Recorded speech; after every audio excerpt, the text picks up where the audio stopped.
日本の妻の日々の不満。 Mata ka? Yung medyas na lang, yung medyas na lang. Alam mo, ugali niya, yung medyas niya, pag uwi niya ng bahay, ganyan, uwi ng bahay. Hubarin niya, ganyan, hubarin niya, tapos lagay niya lang dyan, tapos upo siya dito, upo ka, ganyan, tapos dyan.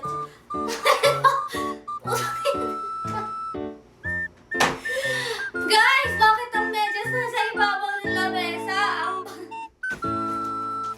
Tapon ko to!